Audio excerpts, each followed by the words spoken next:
What's going on, guys? I think I'm live. Let's see if I am. Let's check this. All right, so we're live. I'll try and answer questions and shit if you make a comment in the comment section, because I'm going to be reading off some documents. This video is basically why I'm not guilty and what my defense is, and how the magistrate's court ignored my defense, etc. So I'm going through my submission to the county court for March next year.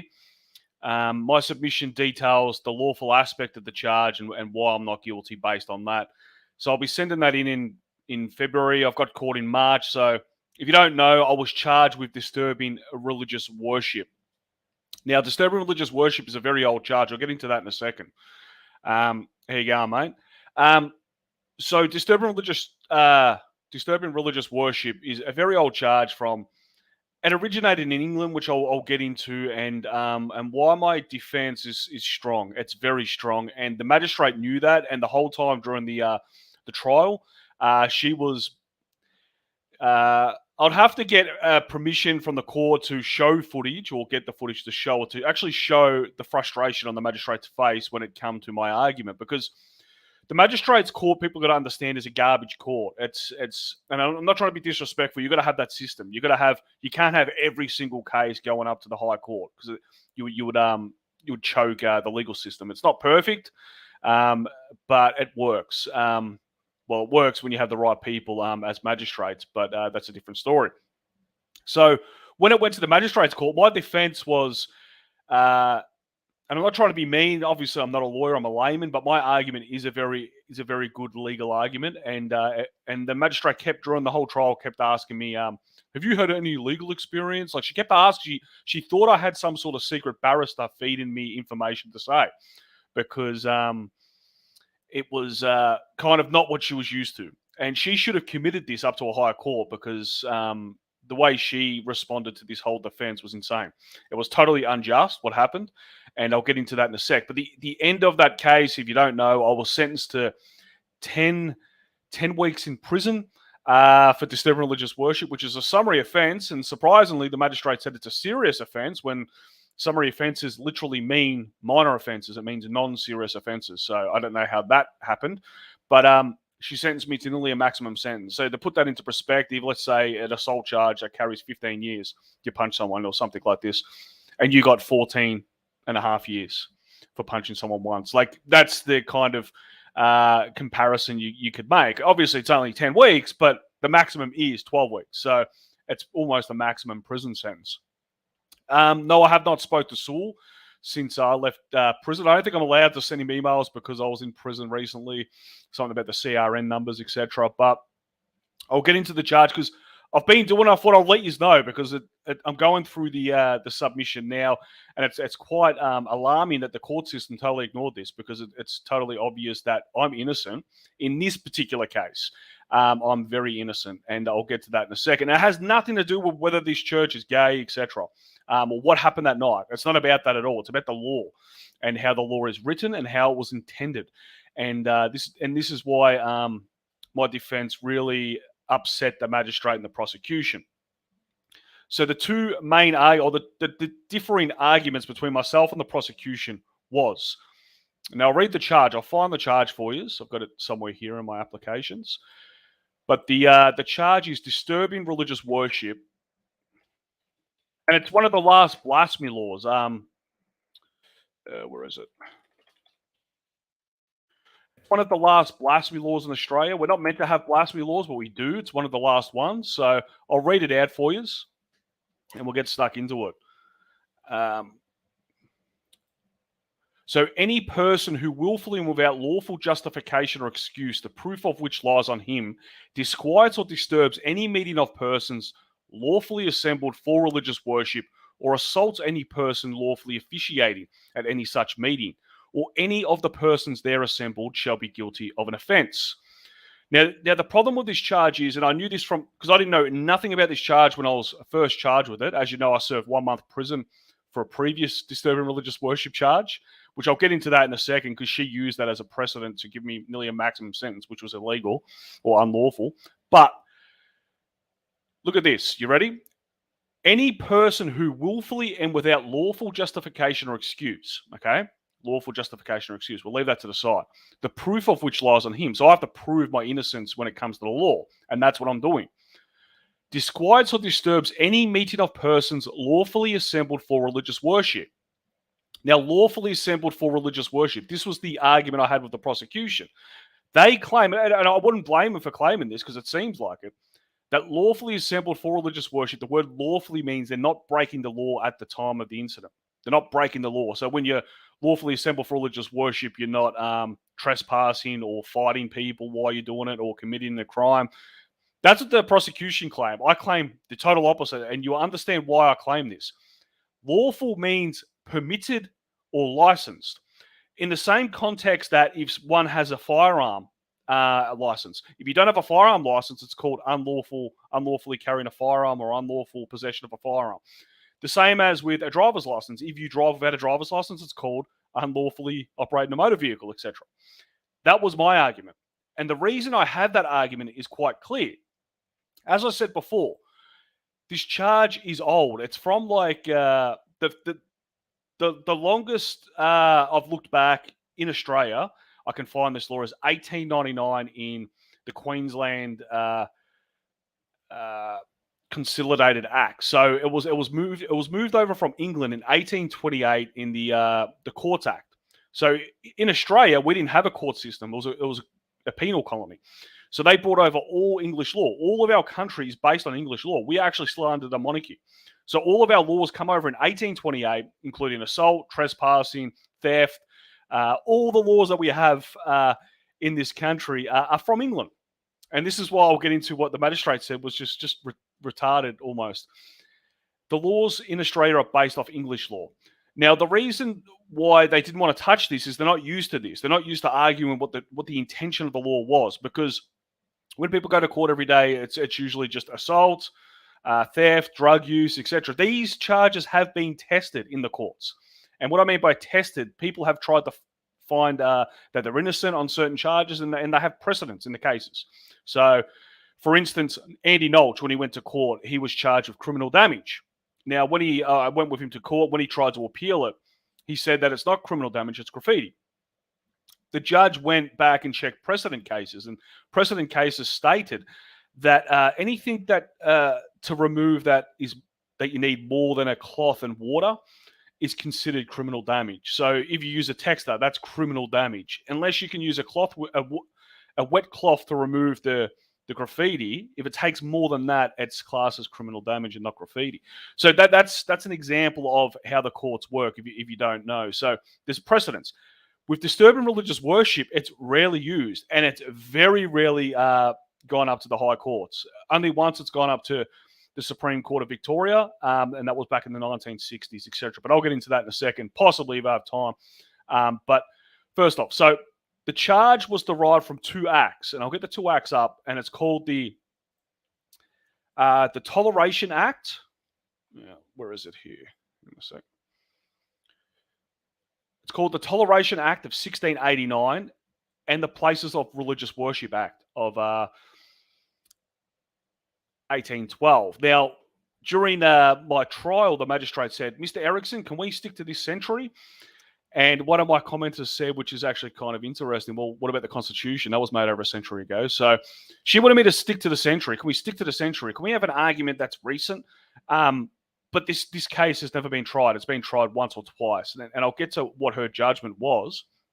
But it's kind of interesting when you look at where this law come from. So it was made from two acts. The charge was made from Places of Worship Act of 1812 and the Toleration Act of 1689.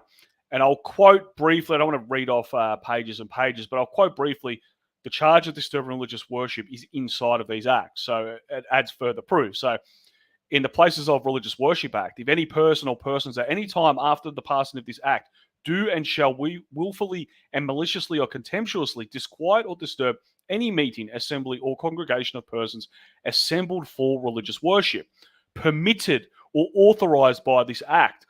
Permitted or authorized by this act. So it's not something that's given to everyone. You have to be permitted or authorized. Now, the Toleration Act, provided always, and let it be enacted by the authority aforesaid, that if any person or persons at any time or times after the 10th of June do and shall willingly and of purpose, maliciously or contemptuously come into a cathedral, a parish church, chapel, or congregation permitted by this act, that's the Toleration Act, okay? And it goes on to state how you get permitted. And I won't read out these large texts, but it basically says you have to do certain things.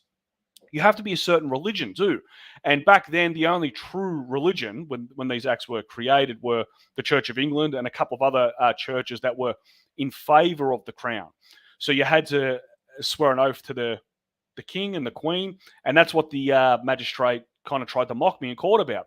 And I was using that as a kind of an example of things you have to do. Now, there is a standard today for that, and the standard is called the Marriage Act. Now, the church in this case, the alleged church, was a gay church. They claim to be a church. They're the biggest fraudulent church in Australia, and there's some dodgy shit about them, which I'll get into later. But anyway, to be able to perform, like we don't have many laws in Australia to regulate religious institutions. We have one case which the magistrate cited as religious rights under the Scientology case, where she basically said that if you believe in a divine being, if you follow a text or a book, and if you do acts such as rituals to that divine being, you are a religion and are therefore protected by disturbing religious worship. That is insane. That is an insane broad terminology, and that's how she found me guilty. That's how she said I was guilty. So in saying that, you'd go to Collingwood supporters, for instance, and I know this sounds stupid, but in the law, this is the criteria. A lot of Collingwood supporters believe that some Collingwood players, such as Nathan Buckley, are a divine being, and they believe that watching football games is a form of worship, and they do rituals. Maybe they wear a jersey for luck. That would be classed as a religion. And that would be not just as a religion, but that will be protected by disturbing religious worship.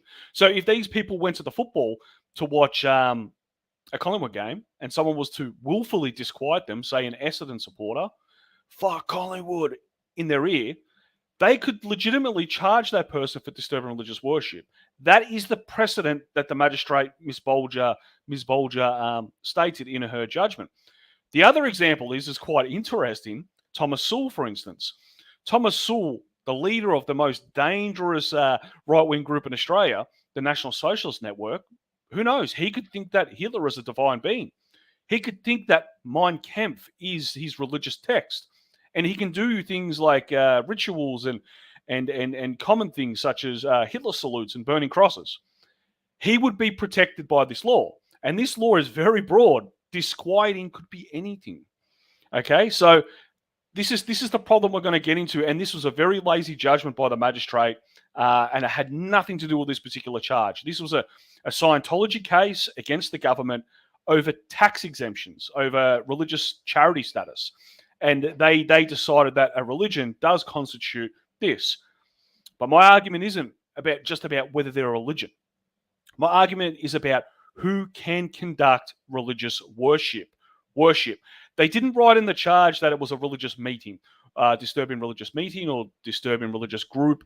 They said worship, and there's a reason for that, and I'll get into that now. So, as I said, these charges come over from England, and there's no real precedent cases related to these charges. But if you go through the charges or the acts that created the charge, it's quite clear that there was a criteria.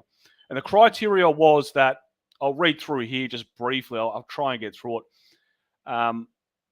Provided always that no congregation or assembly for religious worship shall be permitted or allowed by this act until the place of such meeting shall be certified to the bishop of the diocese or to the archdeacon of that deaconry, etc., or to the justices of the peace at the general quarter sessions or peace of the country, city, plain. So there, you already have a criteria to be protected. And it is if you are a permitted or certified as a bishop. Now, what do we have today that does that? Because we know in 1901 we had the Constitution, which separated church and state. which basically did and gave the Commonwealth no observance, no religious test. We can't, basically said the government can't mingle or argue in the context of religion. They can't dictate any religious rules, etc. But there's one rule the government has, and it's called the Marriage Act, the Marriage Act of 1961, and that states that there are two types of permitted people who are allowed to conduct religious services, such as marriage, and the two are civil celebrants. One of them is the civil celebrants. That's a civil position, and you are permitted to perform a wedding. The other one is minister of religion. Now, they're two very different positions, and the Attorney General declares and proclaims who can do that. You can apply, but the only way you can apply as a minister of religion is if your religious organization is proclaimed as a denomination. And there's a list of denominations on the internet, you can find it, of legally or lawfully recognized religious denominations. This church, in this case, is not. None. Metropolitan Community Church might as well be a football club, like I said. They are not recognized in Australia as a lawful religious denomination. Therefore, they can't ordain any of their so-called ministers. They can't ordain them to conduct wedding services. And funnily enough, the main witness of the prosecution was the alleged minister or religious minister of this alleged church. Their main witness was registered as a civil celebrant. Susan Townsend is a fraud. She can't marry people in a religious setting. She has to marry people as a civil celebrant. So when they conduct their wedding services, now listen to this. This is an example. If they was to conduct a gay wedding, this church, Metropolitan Community Church, and Susan Townsend's the minister of religion, which she's not, because I'll get to the criteria of that in a second. She's only registered or licensed or permitted, as I said before, to commit, and marriage is a form of worship. It's a form of rites and sacraments. She can't do it as a minister of religion. She can only do it as a civil celebrant. So if she was to conduct a wedding and she was going to marry two people, she may, put up religious symbols and say it's a religious setting, but it's not. If I was to disturb that, I would be found not guilty because that would be classed as an unlawful worship. It's unlawful because it's non-religious. She's a civil celebrant. And this is what I'm getting at. This charge is not as it seems. And as I said before, the examples given, how broad this could stretch out is insane. So there needs to be a criteria, and the criteria is, are they a lawful denomination? Because only lawful denominations can ordain ministers of religion. And the funny thing is, at the end of the trial, we exposed that Susan Townsend is not a minister of religion. Not a lawful one, anyway. She's not a minister of religion. She was ordained by a fake church. You can't be ordained by a fake church. You've got to be ordained by a lawful church, a lawful denomination. So during the whole process, we figured out she was misleading everyone about her position as a minister of religion. She was actually a civil celebrant. It's almost fraud. It's a breach of trust. But when it got to the end, the magistrate actually said, well, Susan Townsend is a minister of, and she had to show, because it was all lies. It was all bullshit. The whole thing was bullshit. They just changed things as they went. So the other thing is, I'll probably get to that later, actually, the constitutional part. So let's look at the Marriage Act, because the Marriage Act is the only governing document that I can find that dictates what lawful worship is at the moment. So the Marriage Act concerning ministers of religion, let's find it here.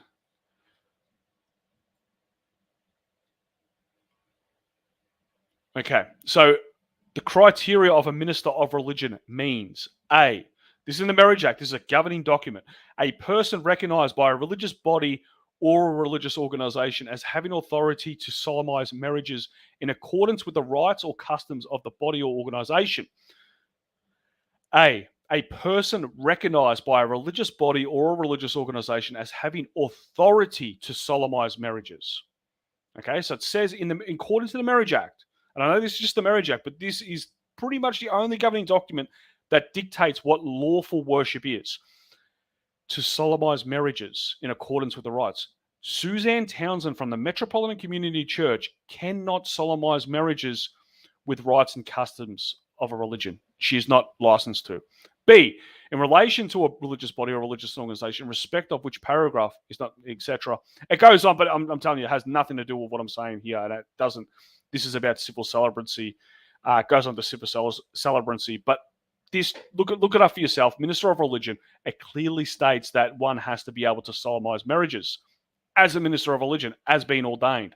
So, on that fact, I believe they can't conduct worship. Now, the other thing is when it says group of persons meeting for religious worship, what does it mean? How does a religious worship start? Like, how does it happen? Can it just be a group of people? No, someone has to officiate it. And going back to the charge under the Summary Offences Act, which I was charged, and I'll go to the second part. So that the prosecution would claim that lawful means they're not breaking the law at the time. Okay, that's their argument. And it says in the charge, the proof of which lies on him, disquiets or disturbs any meeting of persons lawfully assembled for religious worship, or assaults any person. This is a separate section of the charge, same the charge, but it's a kind of a separate criteria, but it gives you an idea of what they're saying here. For religious worship, or assaults any person lawfully officiating at any such meeting. Lawfully officiating. What would be constituted as unlawfully officiating? If this lawful rule is just about not breaking the law at the time, what the fuck does lawfully officiating mean? It means you have to be permitted. You have to be a permitted clergyman. You have to be a licensed clergyman. You have to have someone officiating a service or worship that is licensed and permitted. This is the argument. But the magistrate just, they're a religion. They feel like a religion, I guess. And she started going on about gay marriage, etc. This is quite clear. Okay, I'm not going to bring up my other, because I've got a bunch of other citations, which I won't bring up. I'm going to put them in the submission. I won't put them up on this YouTube channel because I want to surprise the court with a couple of these things. But there are cited cases in Australia in law which do talk about the lawful nature of worship. So I'll put them in the submission. I won't put them in here now. But the other thing is I want to get to. I'll read out some quotes that the magistrate said during the trial. Here we go. Where is it? I was going to make a video, but I thought I'd just go live. It's a lot easier. But now the Constitution, Section 116 of the Constitution. I'll get it up now. It's for religious protections, but it's also for the government not meddling in religious issues. So this charge in itself is a breach of Section 116. Like I said, it's the last homophobia law, disturbing religious worship. It is in breach of the Constitution because we don't have religious courts, yeah? So when it says that I have to defend myself or I have to defend that my behavior was lawful, how can I do that if I can't use religion? How can I do that if I'm not allowed to question witnesses? Now, I tried to ask a question to Susan Townsend, one of the witnesses. Give me a sec. I said, do you or your organisation support sodomy? And the magistrate pulled me up and said that question was insulting, offensive, and I can't ask it. Well, it's in the Bible.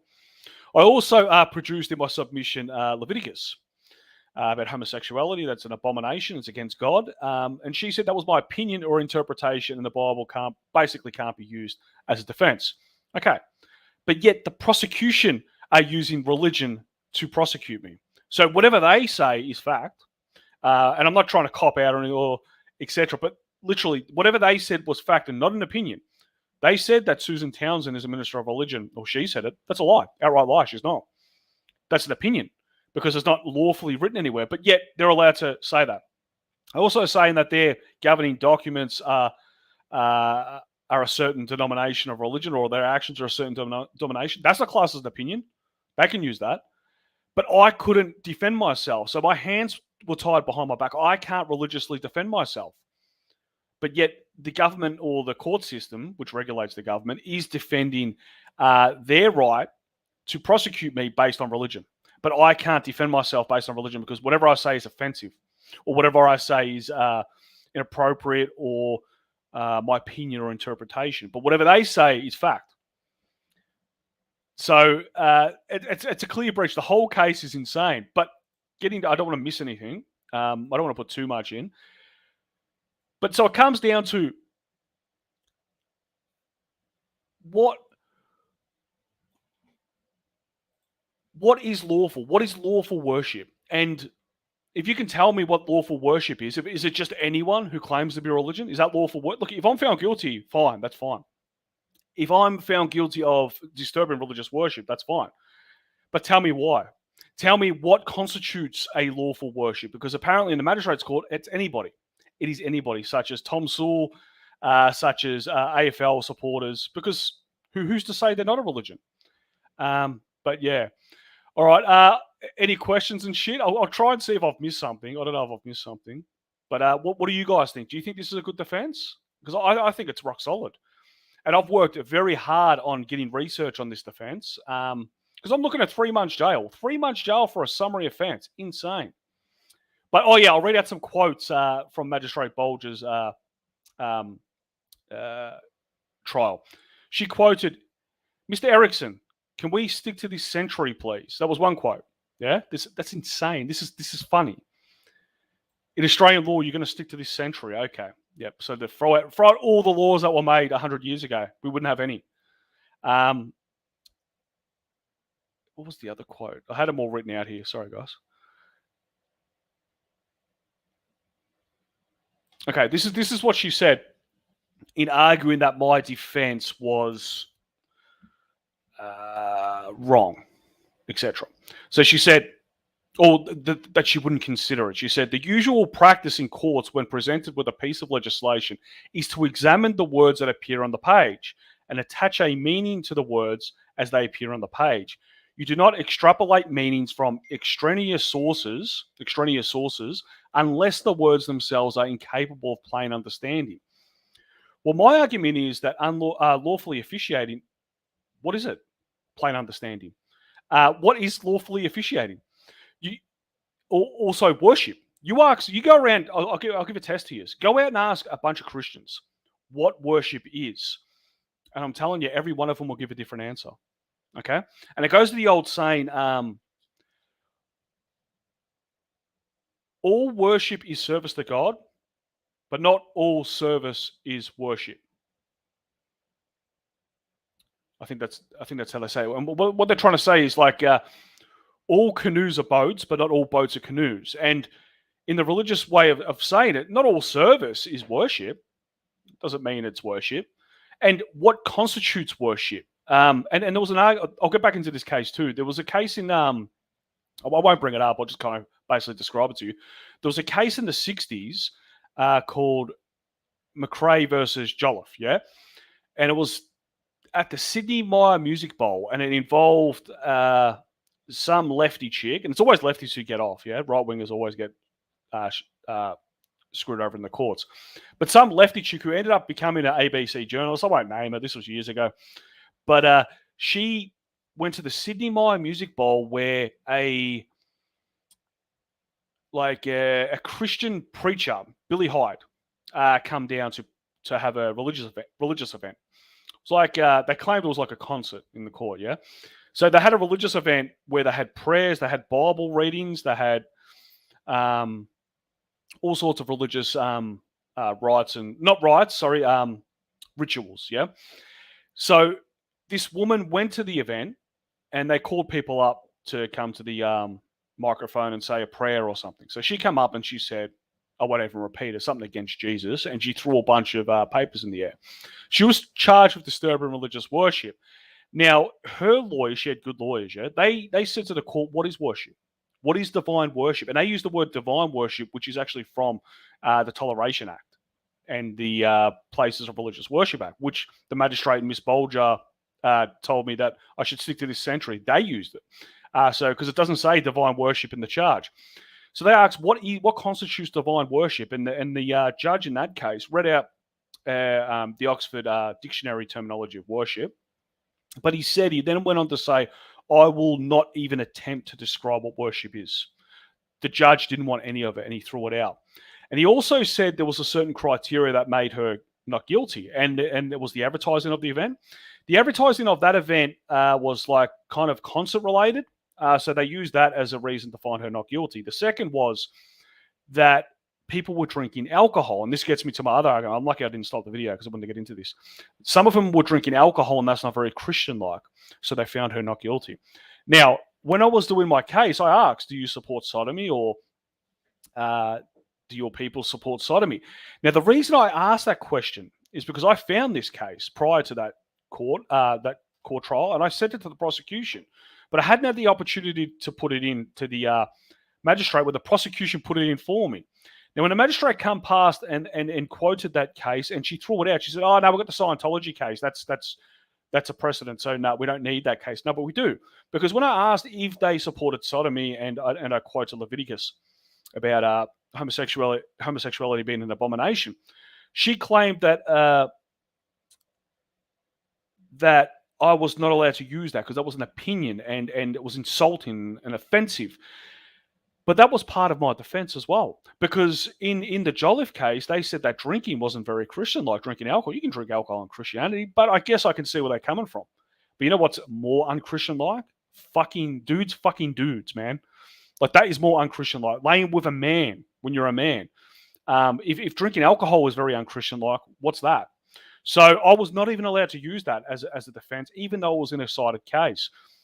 Secondly, the other issue is the advertisement of the event. So I showed in that trial that these are other issues that are in the case, but not relative to this submission. But the advertisement for the event on the website was for a mother, because it was on Mother's Day, a Mother's Day event honoring mothers on Mother's Day, and it didn't mention anything as service or worship, nothing religious on their website.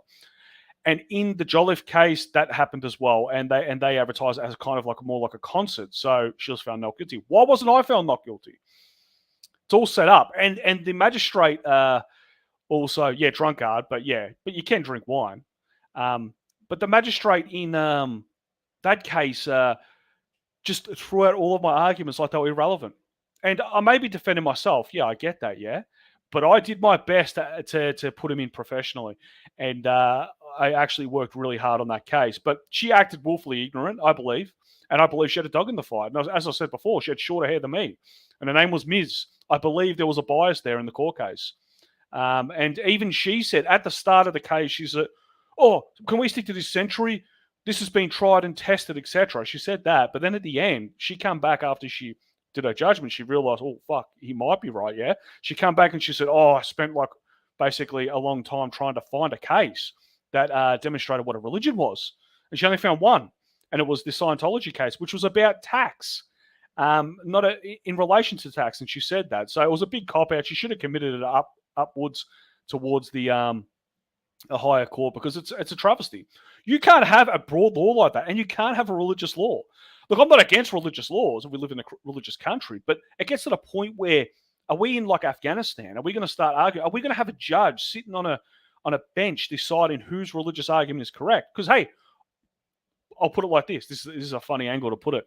I was invited into that alleged church, and it wasn't even in a church. It was in a hall next to a church that wasn't even owned by this organization, which actually goes to a breach of trust issue, which I'll get into my submission at a later date, because they were performing their alleged worship on someone else's property with different bylaws, who have a charity status exemption from the government to perform uniting church ceremonies, not fake church. So that's a whole other issue on a breach of trust issue, which could make it unlawful. But I'll get into that in my submission when I send it. It's kind of boring. But the funny thing is, she says to me, can we stick to this century? Oh, what was I getting at? Can we stick to this century,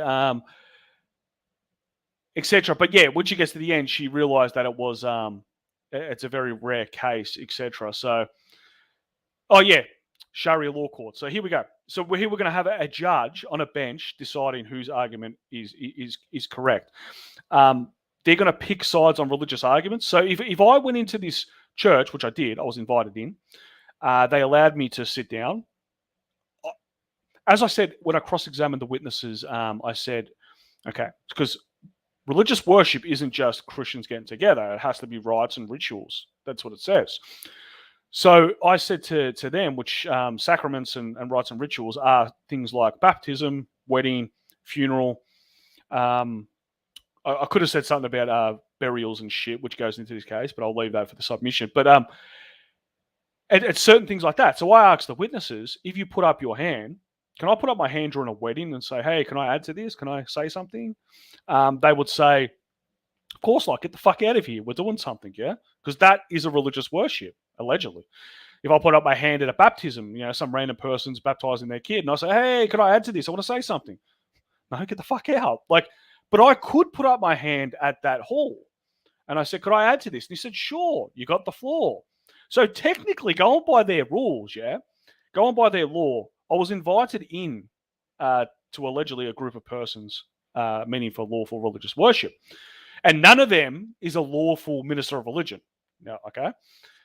They invited me in. I was allowed to add to this. I was given the floor. I started talking religion. I started saying that marrying sodomites is against God.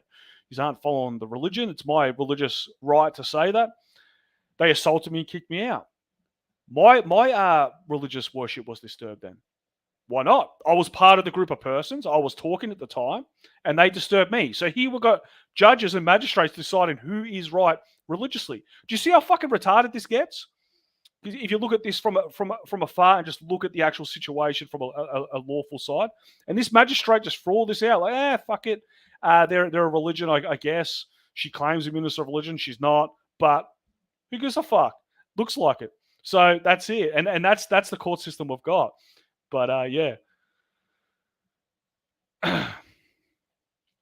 Well, yeah. How could they call themselves Christians and yet promote practices contrary to God's word? Well, apparently it's just opinions. That's what the magistrate said. The Bible's not a form of defense. Just opinions and interpretations, and they could do whatever they want.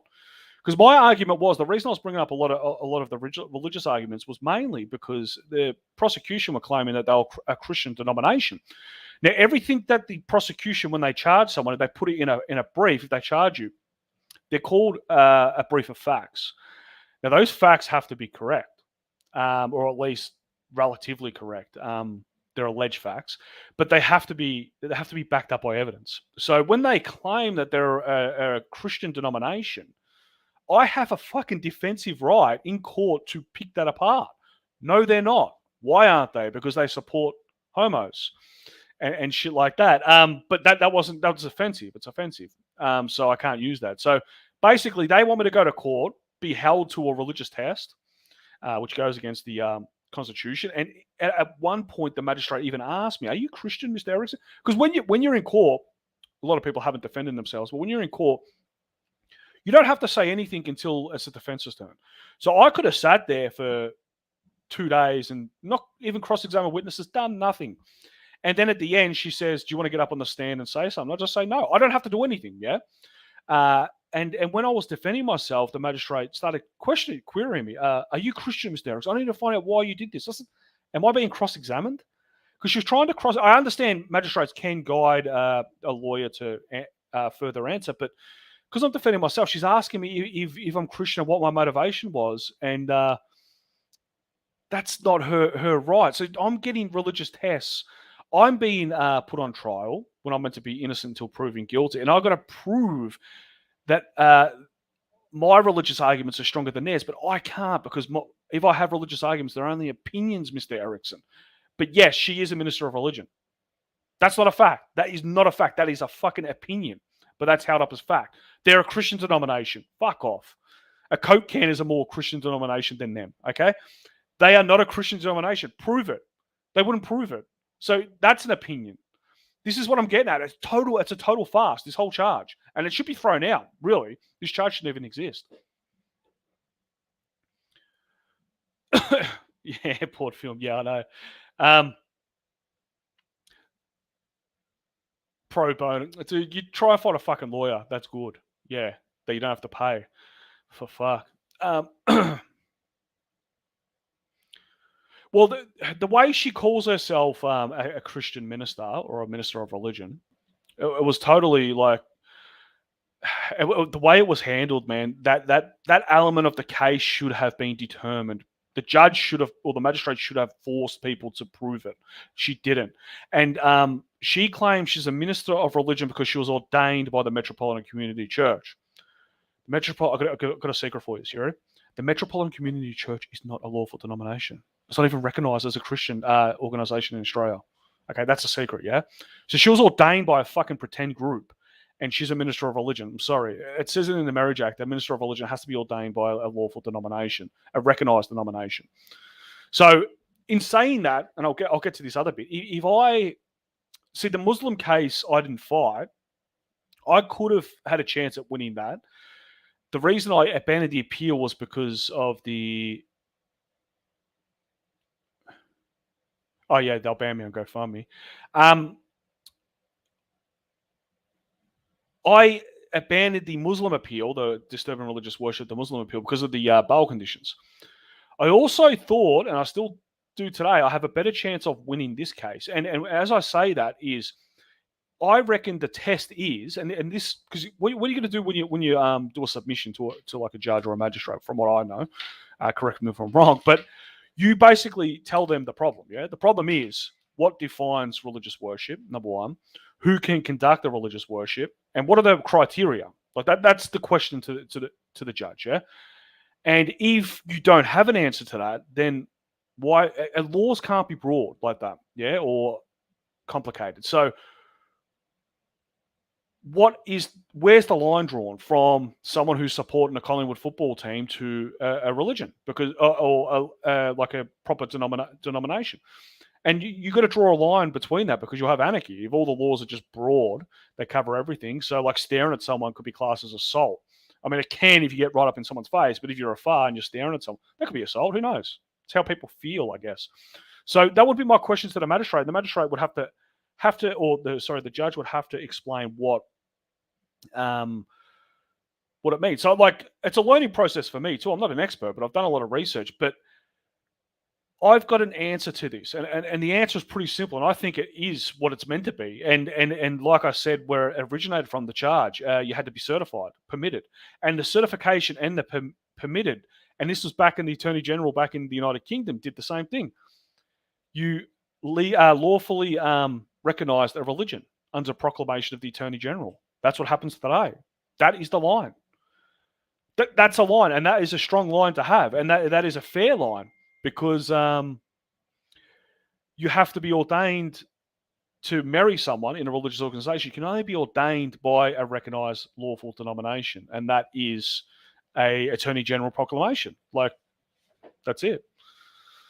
So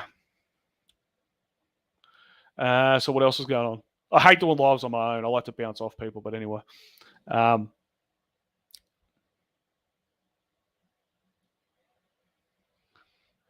Yeah, there's been heaps of exactly, and this is the other thing. I'll get to this. Remind me to get to other cases where the police just ignore people disturbing religious worship. But Ozzy's question: I disturbed a gathering rather than a religious worship. That's the point, and the point is, this is what I tried to state to the magistrate. There are plenty of other charges they could have charged me with: offensive language, offensive behaviour in public. Trespassing, but I think they were going to charge me with trespassing. I think they couldn't do it for some reason because of the way it happened. But they chose this charge because it was a political motivation. And as much as you look at it, the magistrate for this whole process, she knew the media was there. There was heaps of like journalists in the courtroom. She was trying to grandstand and shit because she wanted me to come in and go, they're not a church because they marry gays. I didn't even do that because that's what they wanted, yeah. And because it's not really a defense I would need to use. So she kept saying to me, I don't get it, Mr. Erickson. What are you trying to say? Because I quoted the Marriage Act in reference to how you are to be. It was so annoying with this magistrate.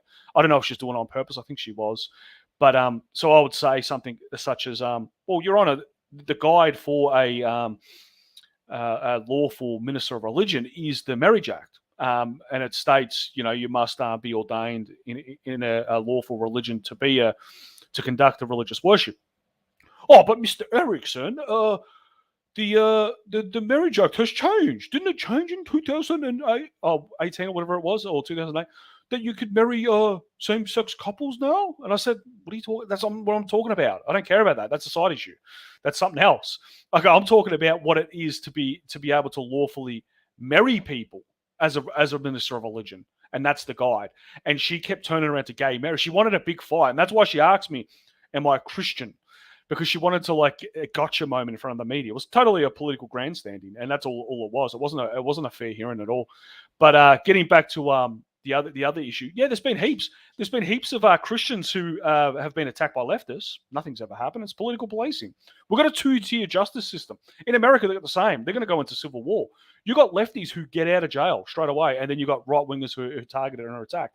Those people who went to their Parliament House or the what is it called? The state building or whatever it is. They are still in jail for trespassing. That's all they've been charged with, trespassing, and they're in jail. They've been in jail since doing that. It was just a protest. I mean, you can't break windows and shit, but the right wingers are fucked. England too. We're all fucked. It's a two-tier justice system. Start being scared. Start being scared, man, because it's coming. But getting to that, the Capitol building.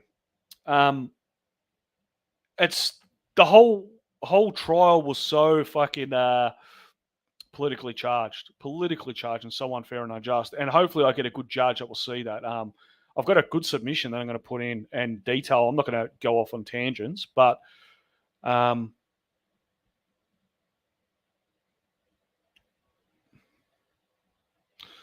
Shane, that's cool. Oh, from the Capitol, yeah, sick.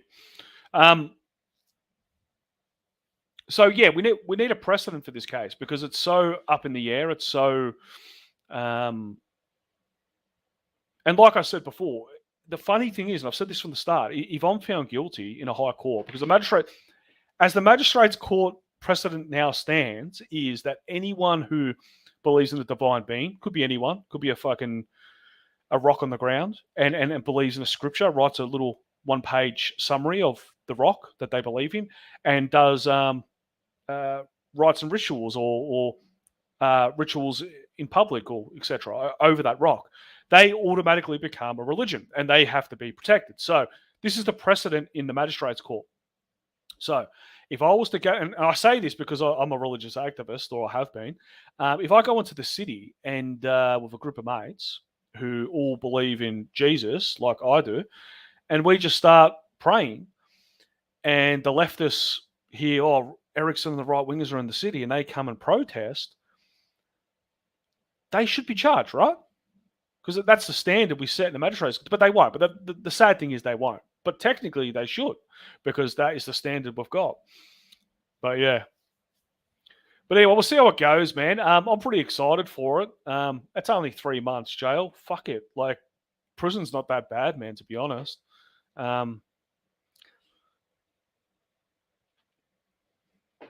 Yeah.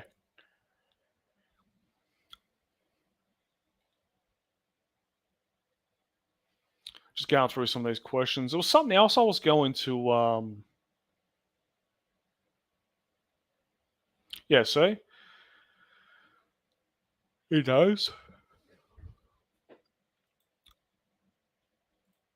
Yeah, was there anything else I was going to touch on? So I did do some and I'm not going to reveal it all. I know it's not some secret bombshell, but there is a lot of cited cases that concern breach of trust and lawful worship. And from what the police are saying, that the lawfully part is just that they're not breaking the law at the time, as in not trespassing at the time they're doing it, or not vandalizing, etc. This goes against that. That clearly states that lawful means something religiously. Lawful means that you have permission to conduct a lawful worship. And because back in England, when a lot of people think this charge is it's a good charge. It's about tolerating religions and religious. It has nothing to fucking do with that. When it was invented, man, it was called the Toleration Act. English law, man, is so funny. They call it something that it doesn't mean. The Toleration Act actually was to restrict religions. It was to ban religions because King Edward, or whatever his name was, King Edward, he didn't like Catholics for good reason. I don't know what happened back then. I didn't look too much into it, but they wanted to ban Catholicism and foreign religions and Quakers, which is another argument I'll get into it another day about this church. But the Toleration Act was to only allow religions that were proclaimed by the king to be favourable to the crown. And in one of the prayers, it actually says that you have to say this prayer to be a lawful religious minister.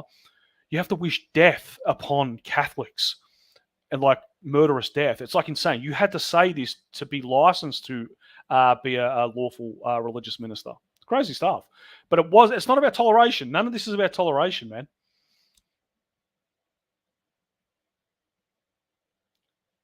What law? Disturbing religious. What are you talking about? What law, Mika? But yeah, it's insane. It's totally insane. And then the other thing is, at the first case, I tried to bring up. Yeah, so you pretend to be a gay. That's a good one. But the other thing is, what was it getting? I lost my train of thought. But yeah, I tried to use the. So this is the other thing that I think is amazing. I'll get onto this just while I'm here because I wanted to say this. I think it's really good that COVID's happened. I think it's really good, and I think the reason why is, although we found out today that 70% of the population got the thing, which means 70% of the population are fucking retards. No offense, Tim, but oh yeah. So I was going to say it's good because people are waking up and realizing how little we have any freedoms in Australia. I even talked to police and even prosecutors like in the past, yeah, and they would talk about this concept of free speech. Oh, that's free speech, or this is free speech. Like being nice, yeah, like we've got free. They don't even know we don't have free speech, and I think during this COVID shit, people are starting to realize we've known it for years, yeah. There is no such thing. We have no Bill of Rights, no free speech. The only thing we've got religiously, well, the human rights, Victorian Charter of Human Rights, that doesn't stand. And I'll tell you why. We tried to use that in the case where we did that mock beheading, and it didn't work because we took away other people's rights by doing that. We offended people. So you renege your rights under the Human Rights Charter if you offend others. So when I tried to use the religious defense in the Muslim disturbing religious worship case, that I'm a Christian, I should be able to say in public my Christian beliefs. In public, it was in a public fucking place. And they said, nah, because you said this and offended them, your intention was to offend them, you renege your right under the Human Rights Commission, Charter of Human Rights. I put it to them like this, yeah. The whole point of the Charter of Human Rights, we're being told, and this goes back to what I just said before with the Toleration Act, how it says something, it's called something, but it means something else. So the Charter of Human Rights is there to protect, allegedly, you think minorities, yeah, minority people. Like, oh, you should have a right to be Hindu. You shouldn't be religiously attacked or racially attacked because the Charter covers all, unless you offend someone. Okay.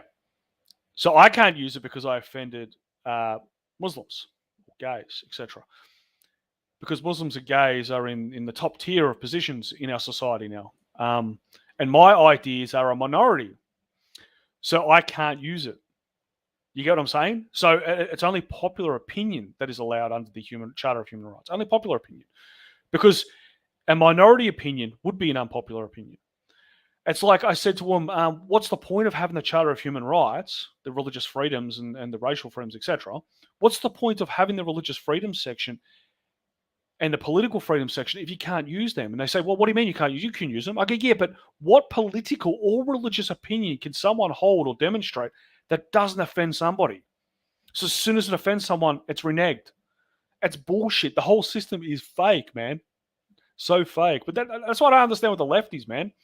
I used to respect lefties. I used to go after this kind of shit, but yeah, I believe that. They say 70%. I reckon it's lower. I think they're really scared because they were getting, when they start pumping ads and getting celebrities to come out, you know that no one's taking it. Why would you pump that much money and time into something? If everyone's taking it, why would you bother pushing it? Like, yeah, it's going along. Good 70%. I reckon it is much lower, bro. I agree, but we'll just stick with 70%. It sounds funny. Yeah, it's insane. Where are the libertarians? The famous libertarians, Tim. They should have been standing with me at court and with Blair Cottrell and me at the other court. Libertarians, there's still some good ones, but most are fucking useless now.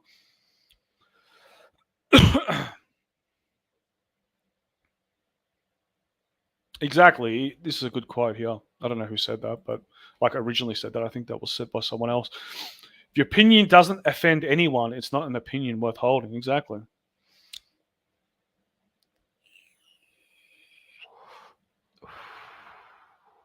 Yeah, this is what I'm saying. I shared a meme on Telegram the other day. I know it seems like a bit hyperbolic, um, but it's like prima nocta. Do you remember in Braveheart when the king declared that all knights can lay with the woman on her wedding night, and it was a decree by the king. It did happen. I think that shit did happen. Well, it did happen in some country. I don't know if it happened particularly in that time of that movie, but or the movie was based. But as I said, the boss jabs you today, he jabs your wife next week because it's the law dictates. Who's to stop him? And this is the other thing. A lot of people are saying, I know it's hard. Yeah, I'm in a good position. I got a bit of money put away, but a lot of people can't keep their jobs. I understand that. I do understand. But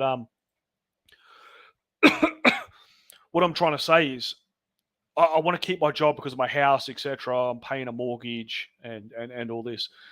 Dude, the government took your super. Like, we're going to fall into a financial collapse very soon.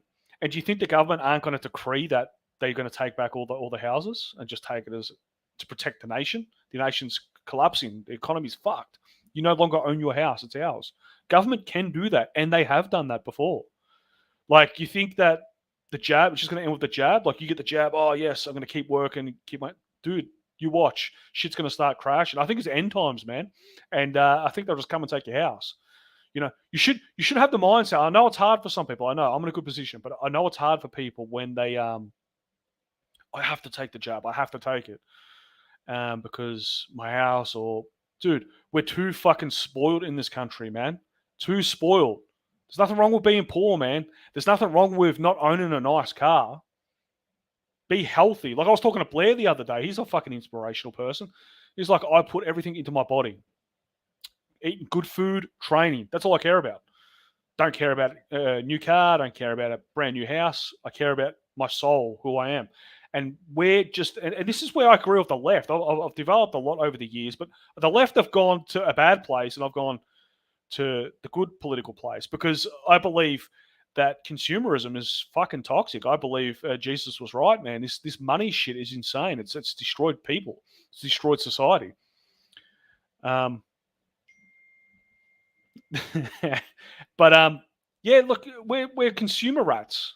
All we do is consume, consume, consume. I got Tim messaging me. Who wants me to get off so Tim can have his news explosion because he's going mental.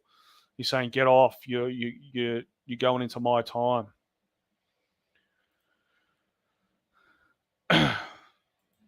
Yeah, I get that, but it's too much. It's cringe now. Everyone's saying it. Let's go, Brandon. Like, yeah, we need to move on to something else. Yeah, but roids, I've never taken roids. I've thought about it, but I think if you take a little bit of it, I think it's fine. If you've got low testosterone, you know. But as I was saying, I think we're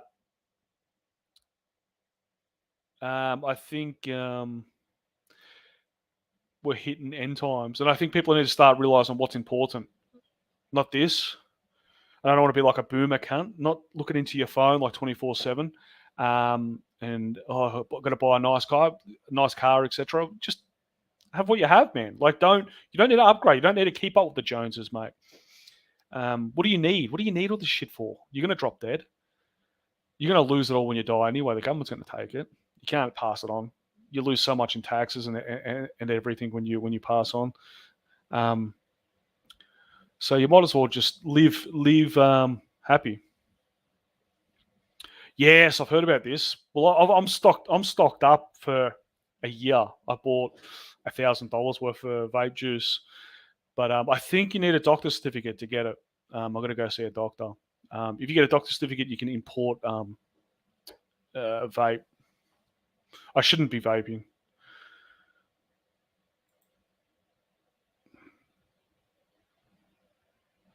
I think Tim's not happy.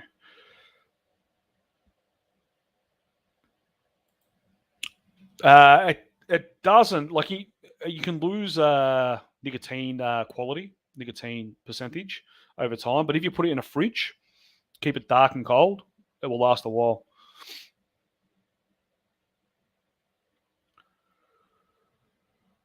Yeah, pretty much. But all right, I'll leave you to it. I'll I'll put Tim's show on. But yeah, that's my thoughts anyway. So the appeal's in March. If I get found guilty, go back to prison. I'll try and appeal again. I'm going to keep taking it up to the High Court because I think I'm right. I think the state is wrong. They're incorrect. They've been correct before about charges, but they're incorrect on this. And that's one of my major defenses. That's my lawful defense. And I think it needs to be ridiculed and it needs to be argued by them. If I'm wrong, I'm wrong. Tell me why I'm wrong. That's my point. Tell me why I'm wrong. Tell me why my argument is incorrect. They won't do that because they know I'm right. That's why the magistrate just said, Scientology says they're a religion. My argument isn't whether they're a religion. Anyone can be a religion. It is, are they lawfully allowed to conduct rites and sacraments as a religious worship? That's different. That's a whole different kettle of fish. It's like chalk and cheese, mate. All right, I'll catch you later. Love yous all, and thanks for watching.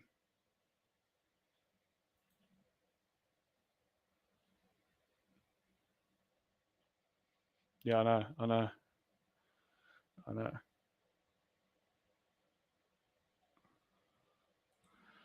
Yeah, it'll be an open court, man. I don't know what's going to happen with restrictions by March, but maybe it'll be open. But I don't know if the actual trial starts in March, or because we kind of like organised witnesses briefly. I've got to put a submission in on February. It might not actually happen in March. It might just be you show up and thing. But yeah, 100% is an open court. Yeah, it will be televised and shit. Oh yeah, no, the prison, dude. The safest place to not get the vax is prison. Okay, because of the Nuremberg Code. And I'm not trying to, like, I know the government can do whatever, but prison's very touchy. When you're in prison, they can't do anything to you medically. You can sign away, and they can't touch you because during World War II, the Russians and the Germans tested chemicals and shit on prisoners. So since then, you can't get shit in prison. I believe the safest place to not get the jab is prison. But anyway, guys, love yous all, and I'll end the stream. Catches.